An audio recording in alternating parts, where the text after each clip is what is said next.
नमस्कार, मेरा नाम सौरभ द्विवेदी है। ये इंडियन एक्सप्रेस हिंदी है। इंटरनेट पर इन दिनों एक पार्टी बहुत चर्चा में है, कॉकरोच जनता पार्टी यानी कि सीजेपी।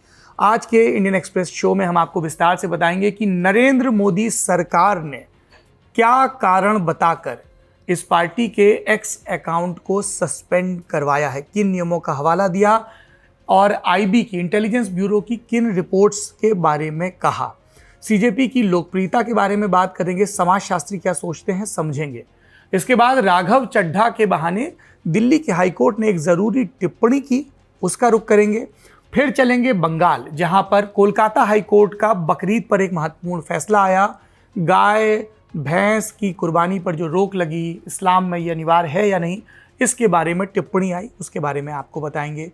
एसआईआर को लेकर जो ट्राइब्यूनल चल रहे हैं उनकी गति कैसी है, मदरसों में वंदे मातरम के फैसले का स्वरूप क्या है, इनके बारे में भी बात करेंगे। और फिर एबोला वायरस की आपको जानकारी देंगे। इन सबसे इतर उस बात की बात जिसकी हमें और आपको सबसे ज़्यादा फिक्र है, हमारी आपकी अर्थव्यवस्था, देश की अर्थव्यवस्था। मशहूर अर्थशास्त्री सुरजीत भल्ला ने एक बहुत ज़रूरी और गंभीर टिप्पणी की है, हमें और आपको मन लगाकर सुननी चाहिए। तो आइए शुरू करते हैं इंडियन एक्सप्रेस हिंदी का ये शो। इंटरनेट की दुनिया में एक नई पार्टी पैदा हुई है, नाम है कॉकरोच जनता पार्टी यानी कि सीजेपी। प्रस्तावित चुनाव चिन्ह है मोबाइल फोन, जिसकी स्क्रीन पर है एक कॉकरोच। नारा है voice of the lazy and unemployed, यानी आलसियों और बेरोजगारों की आवाज़। कहानी 15 मई को शुरू होती है chief justice of India Suryakant के एक बयान से। आरोप लगा कि उन्होंने एक सुनवाई के दौरान बेरोजगार युवाओं को कॉकरोच और पैरासाइट कहा, कथित तौर पर। हालांकि अगले ही दिन 16 मई को सीजीआई ने सफाई दी और कहा कि मुझे ये पढ़कर पीड़ा हुई कि मीडिया के एक वर्ग ने कल एक मामले की सुनवाई के दौरान मेरी मौखिक टिप्पणियों को गलत तरीके से उद्धृत किया। मैंने विशेष रूप से उन लोगों की आलोचना की थी जिन्होंने फर्जी और जाली डिग्रियों की मदद से लीगल पेशों में प्रवेश किया। ये कहना पूरी तरह निराधार है कि मैंने देश के युवाओं की आलोचना की। ये कहना अतिशयोक्ति नहीं होगी कि भारतीय युवाओं के मन में मेरे लिए गहरा सम्मान है और मैं भी उन्हें विकसित भारत का स्तंभ मानता हूं। पर इंटरनेट पर तब तक रायता फैल चुका था। इंस्टाग्राम और एक्स पर आउटरीच फटने लगा था, मीम्स और रील्स की बाढ़ आ चुकी थी। फिर 16 मई को एक हैंडल वायरल हुआ, कॉकरोच जनता पार्टी। इसी नाम से वेबसाइट भी बनी। सिर्फ 5 दिन में इस अकाउंट ने करीब 1.5 करोड़ यानी 15 मिलियन से ज़्यादा फॉलोअर्स जुटा लिए। इसने बीजेपी की इंस्टाग्राम फैन फॉलोइंग को भी काफ़ी पीछे छोड़ दिया। फिलहाल ये एक इंटरनेट मूवमेंट में तब्दील हो चुका है। इसके पीछे नाम आया अभिजीत दिपके का। अमेरिका की बॉस्टन यूनिवर्सिटी के छात्र, पॉलिटिकल कम्युनिकेशन की बैकग्राउंड, पहले आम आदमी पार्टी के साथ जुड़े रहे थे। महुआ मोइत्रा, कीर्ति आज़ाद और अखिलेश यादव जैसे बड़े नेताओं ने भी इस पर अपनी प्रतिक्रिया दी। मोइत्रा ने सीजेपी के एक पोस्ट पर रिप्लाई करते हुए लिखा कि मैं भी सीजेपी में शामिल होना चाहती हूँ, एंटी नेशनल पार्टी की कार्ड धारक सदस्य होने के अलावा। अखिलेश यादव ने 20 मई को भाजपा पर तंज कसते हुए पोस्ट किया, बीजेपी बनाम सीजेपी। ड्रामा और बढ़ा। आज 21 मई को सीजेपी का एक्स अकाउंट सस्पेंड हो गया। पहले अकाउंट भारत में प्रतिबंधित हुआ, फिर कुछ घंटों बाद सस्पेंड ही हो गया। इसके बाद कॉकरोच इज बैक के नाम से एक नया अकाउंट भी बना और कुछ ही घंटों में एक्स पर इसके 44,000 से ज़्यादा फॉलोइंग हो गई, यानी जनता की दिलचस्पी है। अकाउंट सस्पेंड क्यों हुआ, हम आपको बताते हैं। इंडियन एक्सप्रेस के सौम्येंद्र बारीक और शौकत कुमार बोस की रिपोर्ट में इसकी वजह बताई गई। इसके मुताबिक केंद्र सरकार ने एक्स से ऐसा करने को कहा और इसकी सिफारिश इंटेलिजेंस ब्यूरो की तरफ से आई। ब्यूरो के मुताबिक ये अकाउंट देश की सुरक्षा के लिए खतरा पैदा कर रहा था। इस आधार पर आईटी मंत्रालय ने एक्स के पास इंफॉर्मेशन टेक्नोलॉजी एक्ट की धारा 69 के तहत आदेश भेजा। आईबी ने मंत्रालय को बताया कि सीजेपी के हैंडल पर पोस्ट हो रहा कंटेंट भड़काऊ है, देश की सुरक्षा खतरे में पड़ सकती है। इससे इतर सीजेपी पर पत्रकार विवेक सुरेंद्रन का एक लेख भी आया। वो क्या लिखते हैं, जेनजी गुस्से से ज़्यादा थकी हुई जनरेशन है। इसने तमाम आदर्शों को भरभराते हुए देखा है, इसलिए इस आंदोलन की भाषा प्रोटेस्ट नहीं मीम है, क्योंकि आयरनी अब मजाक नहीं सर्वाइवल मैकेनिज्म बन चुकी है। आज के भारत में शर्म एक राजनीतिक भावना बन चुकी है। बेरोजगारी की शर्म, 30 की उम्र में घर लौटाने की शर्म, स्कूल के दोस्तों से कम कमाने की शर्म और तय समय पर सेटल न हो पाने की शर्म। कॉकरोच जनता पार्टी ने इस अपमान को बखूबी समझा, इसीलिए वो इतनी तेजी से फैली। नई पीढ़ी का विरोध नारों में नहीं मीम्स में दिखा। इंटरनेट का हास्य भी अक्सर सामूहिक बेचैनी से पैदा होता है, लेकिन राजनीतिक दल इस संकेत को समझ नहीं पा रहे। वे मीम्स को मार्केटिंग समझते हैं, जबकि वो भावनात्मक संकेत है। कई बार समाज का सबसे गंभीर राजनीतिक मूड कॉमेडी का मुखौटा पहनकर सामने आता है। ये थी सीजेपी से जुड़ी खबर। आपको क्या लगता है, आईबी ने जो कहा, इंफॉर्मेशन मिनिस्ट्री ने जो कहा, नरेंद्र मोदी सरकार, भारत सरकार ने जो फैसला लिया, उससे आपकी कितनी सहमत या सहमति है, कमेंट बॉक्स में ज़रूर बताएं। जेनजी की बात कर रहा है सीजेपी। जेनजी के कथित नेता हुआ करते थे, मतलब नेता अभी भी हैं, जेनजी के नेता हैं या नहीं ये आप तय करिए। नाम है राघव चड्ढा। पहले आम आदमी पार्टी के नेता थे, अब बीजेपी के नेता हैं। हाल ही में सीजेपी से जुड़े लोगों ने उनकी आलोचना करते हुए एक वीडियो भी बनाया था। बात चड्ढा की हो रही है तो उनसे जुड़ा एक लीगल अपडेट आपको देते हैं। दिल्ली हाई कोर्ट में 21 मई को राघव चड्ढा की याचिका पर सुनवाई हुई। चड्ढा जो अब भाजपा के नेता हैं, उन्होंने कोर्ट से कहा कि उनकी पर्सनैलिटी राइट्स की रक्षा की जाए, यानी उनका नाम, चेहरा, आवाज़, फोटो या छवि बिना इजाज़त गलत तरीके से इस्तेमाल ना हो। मामला दरअसल कुछ पोस्ट से जुड़ा है सोशल मीडिया पर। इनमें आरोप लगाया गया कि राघव चड्ढा ने पैसे के लिए खुद को बेच दिया। ये पोस्ट उनके पार्टी बदलने के बाद आई। 24 अप्रैल को उन्होंने आम आदमी पार्टी छोड़ी। 6 अन्य आप राज्यसभा सांसदों के साथ भाजपा में शामिल हो गए।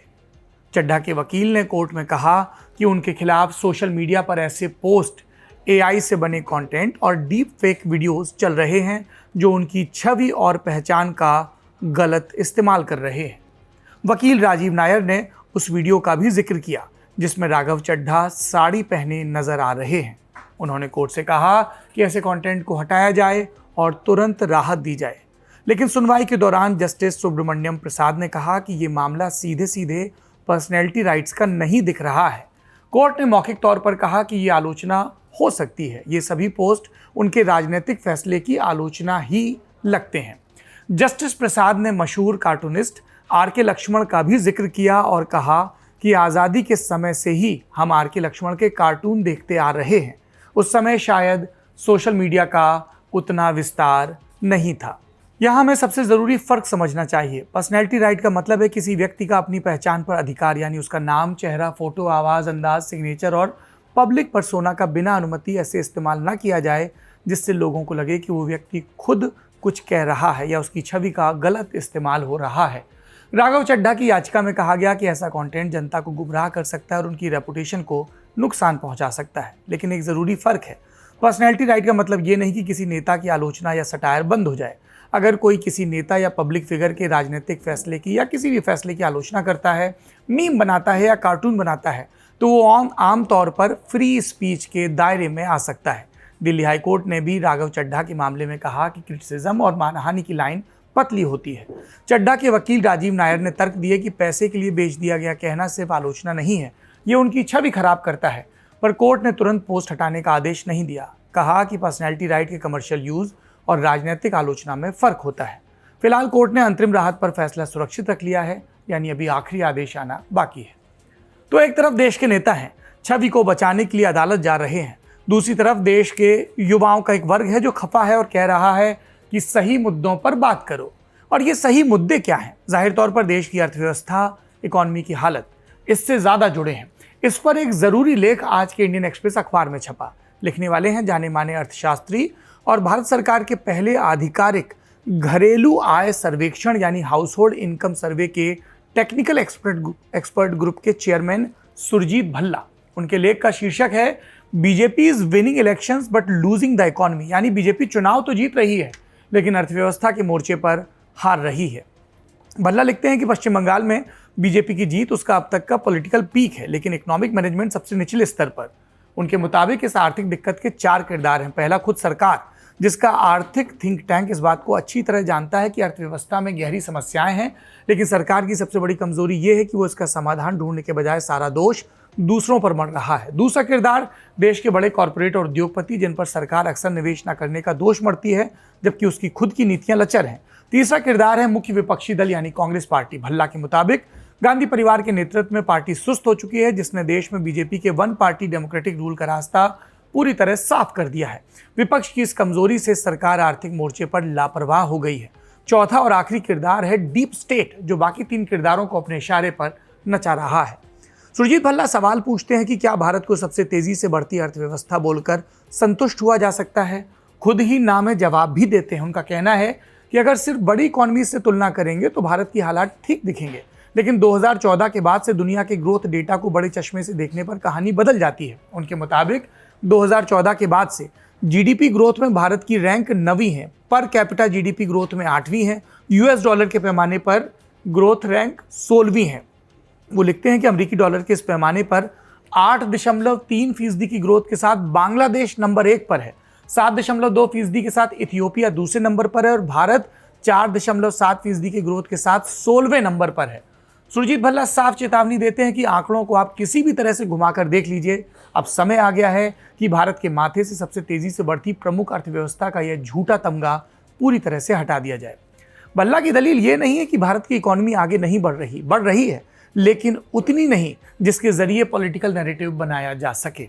इसी लेख में फिर रुपए की बदहाली पर बात होती है। वो लिखते हैं, रुपया पिछले 1 साल में डॉलर के मुकाबले करीब 12% गिरा और ये गिरावट का लगातार 7वां बरस है। 2025 में रुपया एशिया की कमजोर करेंसीज में गिना गया। यहाँ पर एक विरोधाभास भी है, क्योंकि अगर देश में महंगाई पूरी तरह काबू में हो, चालू खाता घाटा मैनेजेबल हो, विकास दर स्थिर हो और देश में एक राजनीतिक स्थिरता हो, तो इन परिस्थितियों में विदेशी निवेशकों और बाजार का भरोसा देश की करेंसी पर बढ़ना चाहिए, रुपए को मजबूत होना चाहिए। लेकिन जमीनी हकीकत इसके उलट है, रुपया लगातार रसातल में जा रहा है। अब सवाल ये उठता है कि आखिर देश में विदेशी निवेश और पूंजी का संकट क्यों खड़ा हुआ। सुजीत भल्ला के मुताबिक सरकार सर्जरी की जगह सिर्फ बैंडेड लगा रही है, घरेलू उद्योगपतियों से लगातार देश के भीतर निवेश की अपील कर रही है, पर निवेशकों के लिए पॉलिसी पर भरोसा नहीं है। निवेशकों का सिर्फ अपीलों और राष्ट्रवाद के भाषणों के भरोसे पूंजी दांव पर नहीं लगाई जा सकती। भल्ला के मुताबिक अभी का माहौल निवेशकों को यही मैसेज दे रहा है कि या तो भारत से बाहर निकल जाओ या फिर भारत में कदम ही मत रखो। वो ये भी लिखते हैं कि 2015 के बाद से सरकार को एक घमंड हो गया है ये कि भारत का घरेलू बाजार इतना बड़ा है कि दुनिया भर के निवेशक यहाँ आने के लिए मरे जा रहे हैं, पर ये ओवर कॉन्फिडेंस है। इसका सबूत ये कि 2025 में भारत की जीडीपी अमेरिका के कैलिफोर्निया से भी छोटी रही। यहीं से वो भारत की बायलैटरल इन्वेस्टमेंट ट्रीटी यानी बीआईटी फ्रेमवर्क प्रॉब्लम की भी बात करते हैं। 2015 में इसमें एक नया प्रावधान जोड़ा गया।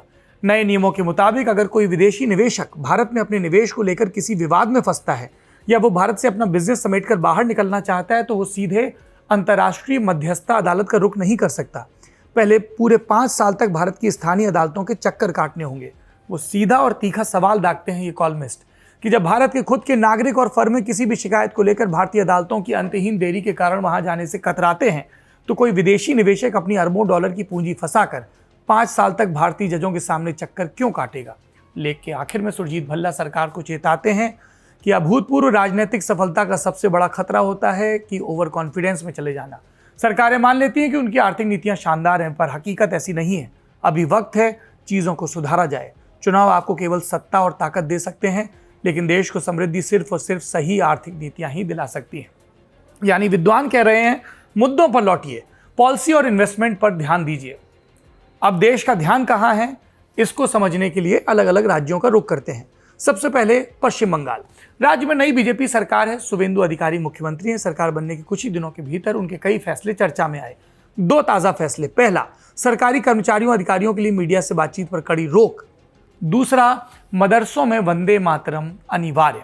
पहले बात मीडिया ऑर्डर की। 19 मई को जारी हुआ। कहा गया कि बिना लिखित मंजूरी के कोई भी सरकारी कर्मचारी मीडिया से किसी भी तरह की बातचीत नहीं करेगा, न डायरेक्ट, न इनडायरेक्ट, न इंटरव्यू, न ही डिबेट प्रोग्राम में। किसी भी तरह का लेख या ब्लॉग लिखने की मनाही होगी और सरकार के किसी भी कदम की आलोचना नहीं होगी। राज्य की मुख्य विपक्षी पार्टी टीएमसी ने इसकी आलोचना की। पार्टी महासचिव डायमंड हार्बर से सांसद अभिषेक बनर्जी बोले, लोकतंत्र का गला घोटने की कोशिश है। दरअसल हर सरकार के कंडक्ट रूल्स होते हैं। मसलन सिविल सर्वेंट्स राजनीतिक गतिविधियों का हिस्सा नहीं हो सकते, गोपनीय दस्तावेज लीक नहीं कर सकते। हालांकि विवाद तब होता है जब नियम फैला दिए जाएं। मसलन अगर कोई कर्मचारी किसी भ्रष्टाचार पर बोलना चाहे, किसी पॉलिसी के लागू होने में हुई समस्या साझा करना चाहे, स्थानीय मुद्दे पर बात रखनी हो, तो क्या सभी चीज़ों के लिए मंजूरी लेनी होगी? ये विपक्ष का सवाल है। अब दूसरे आदेश का रुख करते हैं। शुवेंदु अधिकारी ने राज्य के मदरसा बोर्ड से मान्यता प्राप्त सभी तरह के मदरसे, चाहे वो सरकारी हो, चाहे सरकारी एड प्राप्त हो या मान्यता प्राप्त, उनमें सुबह की प्रार्थना से पहले राष्ट्रीय गीत वंदे मातरम अनिवार्य कर दिया है।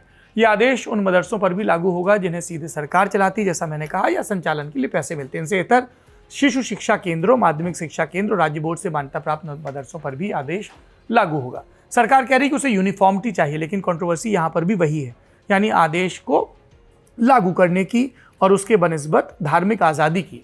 वंदे मातरम को लेकर ये डिबेट नई नहीं है। बताया जा रहा है कि इस आदेश के खिलाफ कई ग्रुप अदालत का रुख कर सकते हैं। आलोचना जो लोग विरोध करते हैं उनकी तरफ से ये आती है कि इसमें मूर्ति पूजा की बात कही गई है, जो इस्लाम समेत कई धर्मों में मान्य नहीं है। सुवेंदु सरकार की बात हो रही है तो एक और अपडेट। कलकत्ता हाई कोर्ट ने सुवेंदु सरकार के 13 मई के उस आदेश पर रोक लगाने से मना कर दिया जिसमें बकरीद के मौके पर गाय, बैल, बछड़े और भैंस के वध पर सख्त नियम लागू किए गए थे। चीफ जस्टिस सुजॉय पॉल और जस्टिस पार्थ सारथी सेन की बेंच ने कहा कि सरकार का नोटिस हाई कोर्ट के पहले के आदेशों के अनुरूप है। दरअसल सुवेंदु सरकार ने अपने नोटिस में कहा था कि अनफिट होने के सर्टिफिकेट के बिना इन जानवरों की बलि नहीं दी जा सकती। साथ ही बलि केवल सरकार की तरफ से मंजूर किए गए बूचड़खानों में ही दी जा सकेगी।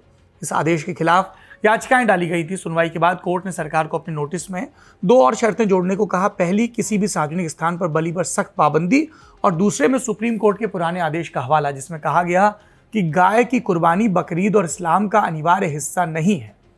पश्चिम बंगाल से एक और खबर।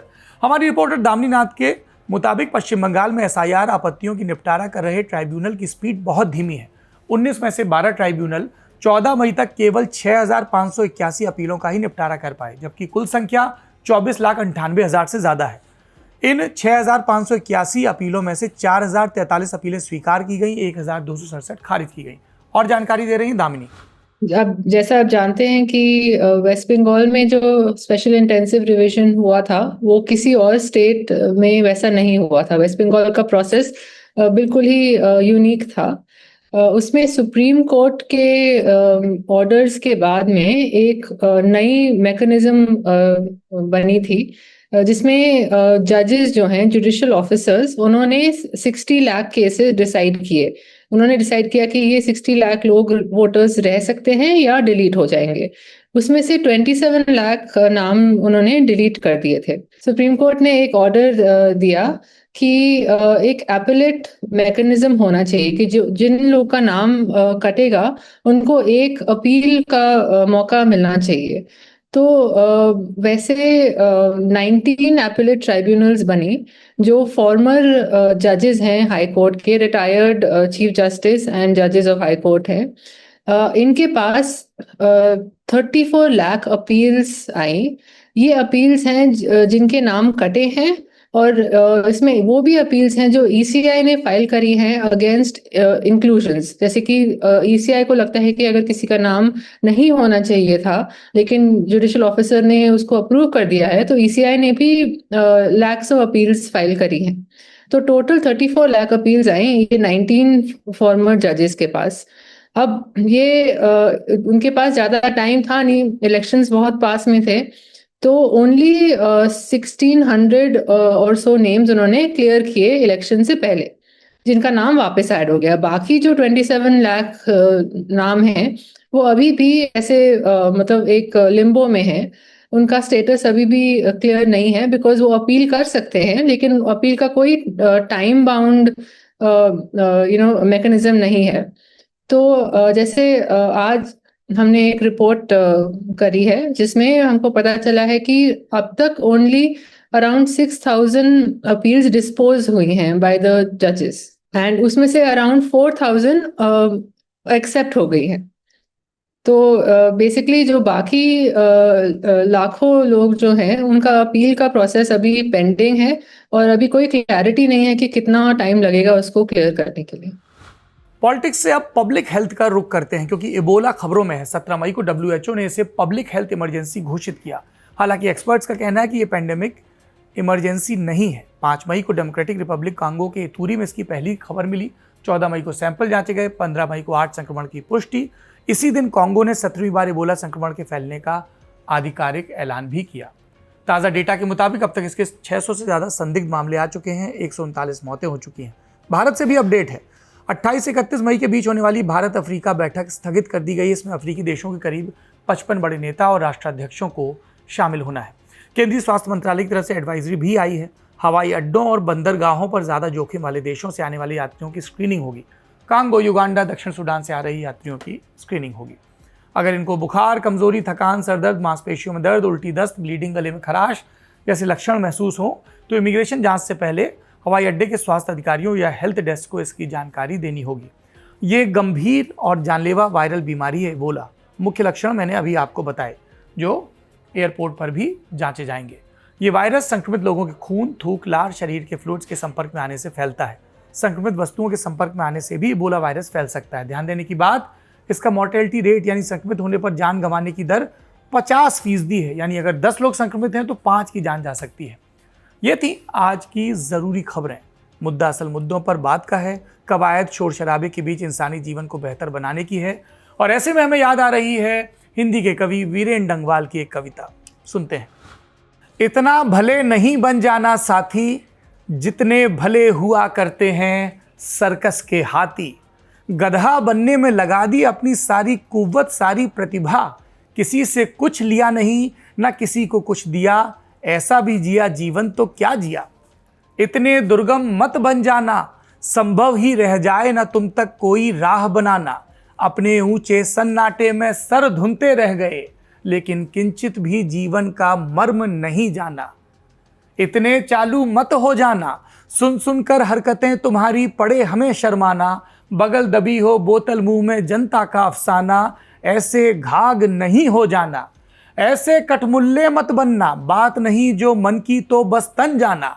दुनिया देख चुके हो यारों, एक नज़र थोड़ा सा अपने जीवन पर भी मारो। पोथी पतरा ज्ञान कपट से बहुत बड़ा है मानव, कटमुल्लापन छोड़ो उस पर भी तो तनिक विचारो। काफी बुरा समय है साथी, गरज रहे हैं घन घमंड के नभ की फटती है छाती। अंधकार की सत्ता चिलबिल चिलबिल मानव जीवन, जिस पर बिजली रह रहे अपना चाबुक चमकाती। संस्कृति के दर्पण में ये जो शक्लें हैं मुस्काती, इनकी असल समझना साथी, अपनी समझ बदलना साथी। आप देख रहे हैं इंडियन एक्सप्रेस हिंदी। शुक्रिया।